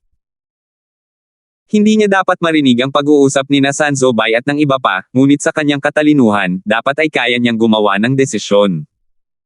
Kaya pala si Kuya Bay. Isang karangalan ang makilala ka. Nahiwalay kami sa team. Kung makakasama namin ang team ni Kuya Bay, malaking tulong ito. Kumislap ang mga mata ng itim na Wildflower, at sumulyap siya sa pangkat sa likuran niya na parang walang nangyari. Agad siyang nagdesisyon sa kanyang puso. Kung gayon, nasa pangangalaga mo kami, Kuya Bay. Dahil maaaring magkakompetensya sila, mas makabubuting makihalubilo na lang ngayon at humanap ng pagkakataong sumubok sa dilim. Ideya ito ni Black Wildflower. Magaling. Nasa iisang sitwasyon tayo at inalagaan natin ang isa't isa. Maaari ko bang malaman ang mga pangalan ninyo? Tumawa si Sansubay. Maganda ang mood niya. Hindi niya inaasahan na magiging ganoon kadali ang pakikitungo sa 2 taong nasa harap niya. Marahil ay natakot ang kabilang panig sa kanilang katinoan sa madilim na berdeng malademonyo na lambak, kaya nang makita nila ang ganoong pangkat, agad nilang gustong umakyat papunta sa mga ito. Ang taong ganyan ang pinakamadaling kontrolin. Kapag kailangan nila ng pamatay kanyan, kaunting banta lang ay sapat na. Siyempre, bukod sa paggamit kina Terence at itim na Wildflower bilang pamangwit, may iba pang intensyon si Sansubay na mahirap ipaliwanag sa iba. Ako ay isang itim na ligaw na bulaklak, at ito ang aking kapatid. Kuya Bay, maaari mo na siyang tawaging Romel. Sa kung anong dahilan, hindi ipinakita ng itim na Wildflower ang pagkakakilanlan ni Terence, at nilinlang pa niya si Sansubay, lahat ba kayo ay mga nasasakupan ni Kuya Bay? Kumaibot ang sulok ng bibig ni Sansubay, at may bahid ng pagkailang ang sumilay sa kanyang mga mata. Umubo siya ng 2 beses at sinabing, isang karangalan ang makilala ka.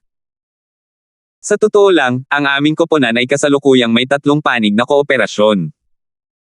Sa inyong 2, ito ay may 4 na panig na kooperasyon.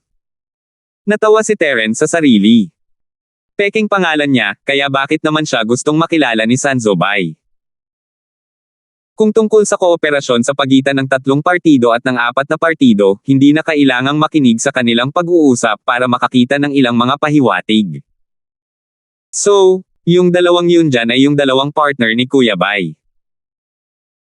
Casual na sumulyap ang itim na Wildflower sa likuran ni Sansubay at sinabi nang hindi binabago ang kanyang ekspresyon, sa hitsura nito, akala ko mga alipor sila ni Kuya Bay. Sa katunayan, sa pagkakakilanlan at lakas ni Kuya Bay, natural lang para sa kanya na maging isang master. Alam ni Sansubay na pinupuri lang siya ng itim na ligaw na bulaklak pero komportable pa rin siya. Agad siyang tumawa at sinabing, binubula mo ako, binubula mo ako. Parehong master na may natatanging lakas ang 2 ito. Halika, ipakilala kita sa kanila. Bahagyang gumalaw ang mga labi ni Terence, at ngumiti siya habang sinusundan si Sansubay at ang itim na ligaw na bulaklak. Sinjen, Chin Iyang, halika at kilalanin ang ating mga bagong kasosyo. Ito ay itim na ligaw na bulaklak, at ang kanyang kapatid, si Romel. Pinangunahan ni Sansubay ang 2 na sumali sa grupo at ipinakilala sila sa isa't isa. Si Sinjen ang pandak na lalaking may tagiliran, at si Chin Iyang naman ay natural na isang babaeng nasa katanghaliang gulang. Pareho nilang binati si Terence ng mga peking ngiti. Siyempre, pinagtatawanan lang siya ni na Terence at ng itim na Wildflower. Sabi nila, isang karangalan daw na makilala ka, pero hindi pa raw nila naririnig ang tungkol sa isa't isa. Bahagyang binigyang pansin ni Terence ang kanilang grupo habang nakikipag-usap siya sa 3 pinuno. Tila hindi gaanong kapansin-pansin mula sa malayo, ngunit napagtanto niya na sila ay tatlong magkakahiwalay na grupo nang makalapit siya. Sa dami ng mga tao, mas malakas ang kapangyarihan ni Yellow Temple. 8 sa 17 miyembro ang mas malapit sa kanya. Malinaw na sa nakaraang labanan, ang kanyang koponan ang may pinakakaunting pagkatalo. 7,169. Kasama si Yellow Temple mismo, ang kanyang koponan ay umuupo ng 9 na upuan sa 20 tao, kaya natural lamang na siya ang may pinakamaraming sasabihin. Nakasunod ng malapit ang pangkat ni Qin Iyang kay Xinjian. 7 sila, kasama na siya, at hindi sila mahina. Ang huli ay si Sun Zubay. 3 lang ang nasa ilalim niya, pero silang 3 ay mga martial artist na nasa tugatog ng huling yugto ng Foundation Building Realm o mas mataas pa. Ang kanilang lakas ay kabilang sa mga nangunguna sa koponan na siyang bumawi sa ilang kakulangan sa bilang. Aba, gumagabi na. Dalian natin papunta sa lugar na yan. Kailangan nating maghanap ng angkop na lugar para magkampo bago dumilim. Kung hindi, magiging lubhang mapanganib sa madilim na berdeng malademonyo na lambak. Pagkatapos ipakilala ni Sun Zubay, itinaas niya ang kanyang ulo at tumingin sa langit na nababalot ng hamog. Nag-aalala niyang sinabi, kung hindi natin mahanap ang lugar sa gabi, natatakot akong hindi tayo magkakaroon ng magandang oras ngayong gabi. Napataas ang kilay ni Terence. Naranasan na niya ang kakilakilabot ng madilim na berdeng lambak kagabi. Kung titingnan si Sun Zubay at ang iba pa, malamang mahigit 1 araw silang nanatili sa madilim na berdeng lambak. Hindi madali para sa kanila ang mabuhay. Tama si Old Bay. Bilisan natin at maghanap muna tayo ng angkop na lugar na matitirhan. Tumanggo si Wang Si bilang pagsang-ayon at ikinumpas ang kanyang kamay, lahat, sumunod kayo. Kung sino man ang mahuli, huwag ninyo kaming sisihin sa hindi paghihintay sa inyo. Tumawa at sumang-ayon ang lahat ng kanyang mga tauhan, habang ang mga tauhan ni Qin Iyang at Sun Zubay ay medyo malamig at walang gaanong reaksyon. Malamig na tumingin si Terence, hindi kasing maayos nang nakikita sa unang tingin ang grupong ito. Hindi naman kalabisan na sabihing iba't ibang grupo sila. Malaking tanong kung gaano kalaking lakas ng labanan ang kaya nilang gamitin. Pero wala talagang pakialam si Terence tungkol doon, nagsimulang dumilim ang langit pagkaraan ng ilang sandali. At ang direksyon na kanilang tinatahak ay ang lokasyon nga ng mga itim na ligaw na bulaklak sa mapa. Sus Mariosep. Mukhang napagdesisyonan na ang oras ng pagdidilim ng langit ngayon. May pagbabago sa plano, maghanap na agad kayo ng lugar na mapagkakampuhan. Tumangala si Huang Si sa langit, nakakunot ang noo at hinihila ang kanyang balbas, lahat kayo, bilasan ninyo. Kung hindi kayo makatayo pagsapit ng dilim, wala kayong masisisi kung mamatay kayo. Pagkatapos niyang sabihin iyon, agad na kumalat ang pangkat at nagsimulang galugarin ang paligid, naghahanap ng angkop na lugar para magkampo. Umiling si Terence. Sa isang lugar tulad ng madilim na berdeng malademonyo na lambak, mapanganib ang magpadala ng mga scout, ngunit ito ay isang kinakailangang paraan. Sa ganitong paraan, maiiwasan nila ang panganib ng maaga at maiiwasan ang pagkalipol ng buong koponan. Gayunpaman, sina Xinjian at ang iba pa ay hindi nagpadala ng kahit anong scout. Sa pagkakataong ito lamang nila naisip ang palawakin ang lugar ng paghahanap.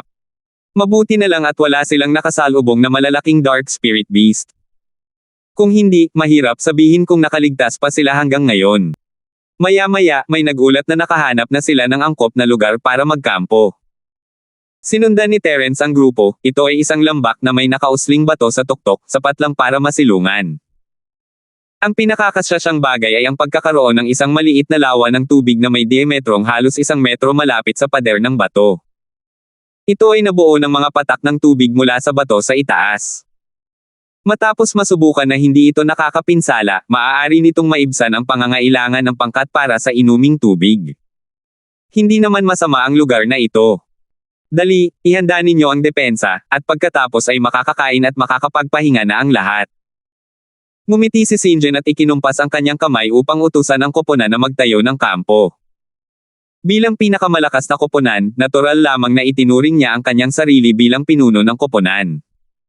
Ngumiti sina Qin Iyang at Sun Zubay, pagkatapos ay nakipagtulungan sa kanilang mga tauhan at pinasunod sila. Di nagtagal, ilang simpleng tent ang itinayo sa maliit na lugar, at ilang depensa at bitag ang inilagay sa paligid upang maiwasan ang pag-atake ng mga dark spirit beast sa gabi.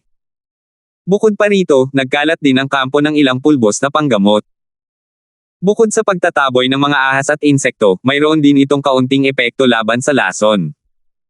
Tutal, ito ang madilim na berdeng malademonyo na lambak, at ang nakalalasong gas sa gabi ay napakalakas.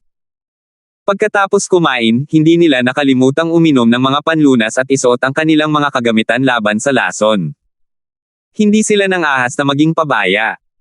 Tutal, may kinalaman ito sa kanilang buhay. Matapos ayusin ni Sinjen ang mga taong naka-duty sa gabi, pumasok muna siya sa tolda para magpahinga. Sa oras na ito, madilim na ang langit. Walang nang-ahas na magsindi ng apoy dahil ang mga dark spirit beast ay hindi ordinaryong mababangges na hayop. Aakitin lamang sila ng apoy, hindi tatakutin. Hindi gumamit ng tolde si Terence, nakaupo lang siya na may itim na ligaw na bulaklak sa dingding at pinapanood ang hamog sa dilim. Kapatid na Sima, dapat ay pareho tayo ng layunin sa mga taong ito. Kung pareho sila ng iniisip, baka hindi tayo ang maging katapat nila. Lumapit ang itim na ligaw na bulaklak kay Terence at bumulong sa tainga nito, mabuti na lang at tila may alitan sa pagitan ng tatlong pangkat. Siguro ay maaari natin itong gamitin para magkaroon ng saysay. Nakaramdam si Terence ng Katie sa tabi ng kanyang tainga, at ang malambot na katawan ng itim na ligaw na bulaklak ay halos dumaikit sa kanyang braso. Hindi siya sanay dito. Gusto lang sana nilang iwasan ang mga mata at tainga ni Sinjen at ng iba, kaya mas ligtas na bumulong sa ganitong distansya. Tutal, kung walang tunay na chi, imposibleng magpadala ng mensahe o bumuo ng sound barrier. Ate Elisa, ano ang gusto mong gawin? Bahagyang inikot ni Terence ang kanyang ulo, halos madikit ang kanyang mukha sa itim na ligaw na bulaklak. Mabilis siyang yumuko at bumulong, naghahasik ng alitan. Magandang ideya iyan. Pero paano ko gagawin? Kumikinang ang mga mata ng itim na ligaw na bulaklak habang tinitingnan niya si Terence ng malapitan, ang kanyang mga mata ay puno ng ngiti. Bago pa lang tayo sa team. Kahit ano pa ang sabihin o gawin natin, natatakot akong hindi nila tayo paniniwalaan. Hindi magiging madali ang paghati sa tatlong panig pero hindi plano ni Terence na gawin iyon mismo. Sa nakikita niya, mukhang maayos naman ang relasyon ni Sinjen, Baisan, Zhu, at Qin Iyang, pero magkaiba pala talaga sila ng pananaw. Hindi mahalaga kung makialam sina Terence at ang itim na wildflower, maghihiwalay na sila ng mag-isa. Gayunpaman, mahirap sabihin kung kailan mangyayari ang prosesong ito. Maghintay tayo at tingnan natin.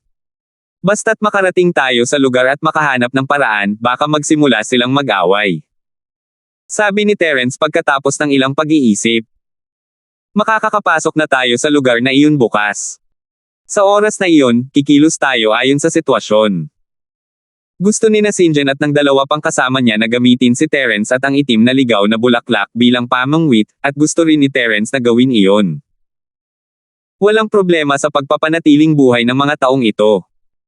Ayaw kumilos ni Terence, pero hindi nila mapigilan ang kanilang mga sarili. Sa kalagitnaan ng gabi, biglang tumunog ang alarma ng gwardya. Agad na naalarma ang lahat at nagtakbuhan palabas ng kani-kanilang mga tolda. Pagkatapos, nakakita sila ng tatlong bangkay na bali ang leeg. Walang dugong damaloy palabas, ito ay upang matiyak na walang amoy ng dugo na makakaakit ng mga sakam na mata at pag-atake ng mga espiritong halimaw ng kadiliman. Malinaw na ang mga taong gumawa nito ay pawang mga bihasa. 7,170. Sino ang may gawa nito? Lumabas ka at papatayin kita ng mabilis. Kung hindi, kapag kinaladkad kita palabas, hindi ka mamamatay ng ganoon kadali. Papag-iisipan kung sana'y patay ka na. Kasing itim ng tubig ang mukha ni Sinjen. Dahan-dahan at mabangis niyang sinuyod ang lahat ng kanyang malalobong mga mata. Bagamat madilim pa rin, ang kanyang mga titig ay totoong-totoo kaya't nanginginig pa rin sa takot ang ilan sa mga mahihinang tao. Hindi masisisi si Sinjen sa pagkawala ng kanyang galit dahil ang tatlong namatay ay ang kanyang mga tauhan. Siya ang dating pinakamalakas na grupo sa koponan, ngunit ngayon, kahit wala siya sa pinakamababa, hindi na siya kasing lakas ni Qin Iyang. Para sa paggalugad bukas, inayos ni Sinjen na ang kanyang mga tauhan ang unang mag-duty sa gabi. Sa ganitong paraan, magkakaroon sila ng maayos na pahinga pagkatapos ng hating gabi, at magiging mas masigla sila pagsikat ng araw. Ang mga taong nagpalit ng shift sa kalagitnaan ng gabi ay ang mga tauhan ni Qin Iyang at San Zobei, kaya't sa wakas ay napadpad ang mga mata ni Xinjen sa 3 taong ito. 2 sa kanila ay mga tauhan ni Qin Iyang, at isa ay mga tauhan ni San Zobei. Kayong 3, mag-usap kayo ng maayos. Bakit nangyari ito? Nakatitig si Xinjen sa kanilang 3, ang mga mata niya ay puno ng intensyong pumatay. May nagawa ba kayong mabuti? Boss Wang, anong ibig mong sabihin? Paano mo kami napaghihinalaan ng ganito? Agad na tumayo ang mga tauhan ni San Zobei at sumagot, lumabas lang kaming 3 para gampanan ang mga tungkulin sa depensa kapag tapos na ang oras. Sino ang mag-aakala na 3 sa mga tauhan ninyo ay napatay na? Hindi kaya iniisip ni Boss Wang na nagsasama-sama kami para harapin kayo. Malamig na sumanghel si Xinjen.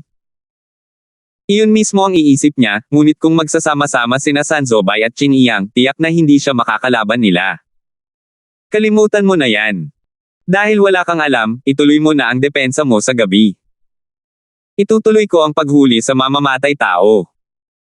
May malamig na ngiti sa mukha ni Terence habang pinag-cross niya ang mga braso sa harap ng dibdib at nakasandal sa pader. Sa katunayan, ang mga tauhan ni San Zobei at Qin Iyang Wen ang may gawa nito. Hindi alam ng iba, pero nakita ito ng malinaw ni Terence.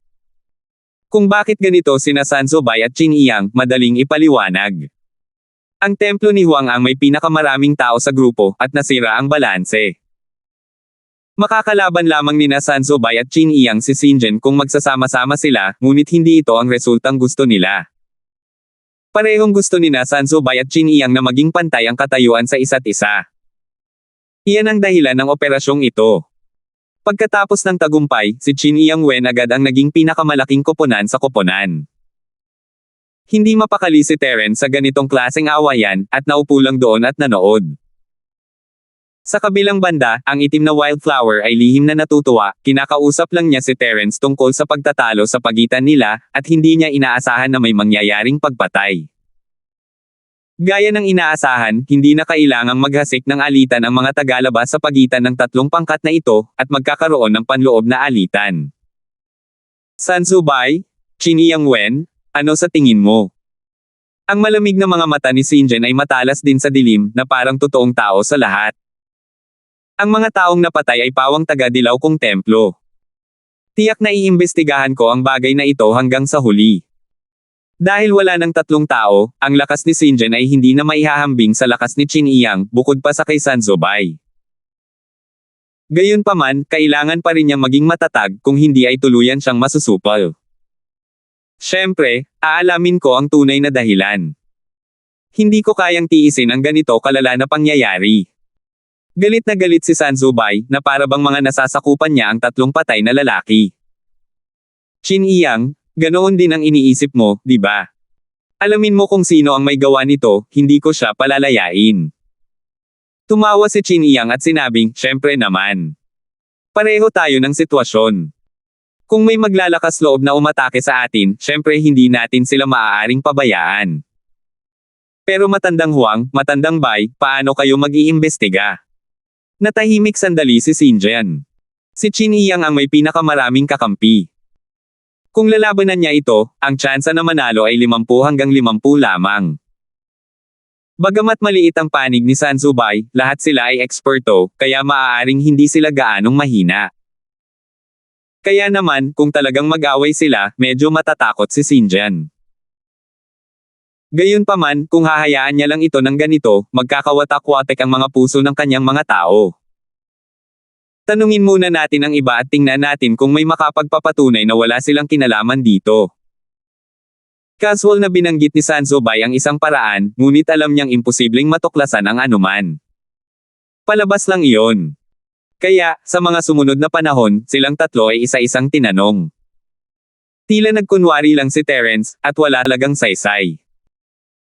Gayunpaman, nang lumiwanag ang kalangitan, ang mga sibat ay nakatutok kay Terence at sa itim na ligaw na bulaklak.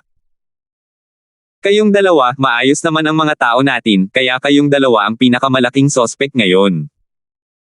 Tumingin si San Zobei kay Terence at sa itim na wildflower ng may ngiti, may bahid ng pangungutya sa kanyang mga mata. Bago namin kayo tinanggap, wala pang ganitong kakilakilabot na insidente sa aming koponan. At pagkatapos naming tanggapin kayong dalawa, 3 tao ang namatay noong unang gabi. Iniisip ko kung may paliwanag ba kayong dalawa para dito. Sa tingin ko malamang sila. Gaya ng sabi ni Laobay, hindi pa ito nangyari noon. 3 tao ang namatay pagkarating nilang dalawa. Kung hindi sila, sino pa kaya? Pinaikit ni Chin Iyang ang kanyang mga mata, at isang malupit na ngiti ang sumilay sa kanyang mukha. Matandang Huang, matandang Bai, sa palagay ko, hindi na kailangang magtanong pa. Patayin na lang sila ng direkta at tapusin na ang lahat ng gulo. Sa anumang kaso, ginamit siya bilang pamangwit ng kanyan. Ngayon, maaari na rin niyang gampanan ang kanyang papel at maging isang scapegoat. Kalokohan. Sinong mata mo ang nakakita sa pagpatay natin ng mga tao? Isa pa, tayong dalawa lang naman ang nandito, kailangan pa bang harapin ang mga tauhan mo? Kung gusto ko talagang kumilos, dapat nahuli ko na kayong lahat sa isang iglap. Ang itim na ligaw na bulaklak ay nagngingit-ngit, tuluyang nawala ang dating kagandahan at alindog nito, at naging isang galit na tigre. Gusto ba kaming iframe at gumawa ng peking ebidensya? Sa tingin mo ba talaga ay madali kaming apihin? Itim na ligaw na bulaklak, may punto ka, pero hindi mo maitatanggi na kayo ng kapatid mo ang pinakamalaking sospek, tama ba? Ngumisi si Sanzubay, inimbitahan kita rito dahil sa kabutihan ng puso ko. Ganito ba ang igaganti mo sa akin? Bukod sa inyong dalawa, sino pa ang gagawa ng ganoong bagay? Oo, curious din ako. Sino ang gagawa ng ganoong bagay? Tinaas ni Terence ang kilay at tumingin kina Sanzubay at Chin Iyang ng may bahagyang ngiti, bakit hindi natin isipin kung bakit natin pinatay ang 3 taong iyon? Sa totoo lang, hindi natin maalala ang mga pangalan ng 3 taong iyon. At hindi natin alam kung sino sila, kaya medyo mahirap suriin kung bakit natin sila pinatay. Sinabi na ni Sinjen na ang mga tauhan niya ang namatay, at sinasadya ni Terence na sabihin ito para ipaalala kina Sinjen, Sanzubay, at Chin Iyang. Gaya ng inaasahan, kumurap ang mga mata nilang 3. Bawat isa sa kanila ay may mga plano sa kanilang mga puso, at hindi sila nagsalita ng ilang sandali. Isang malaking alon ng mga benepisyo ang inihanda. Salamat po at sinamahan ninyo ako, ingat lagi mga master.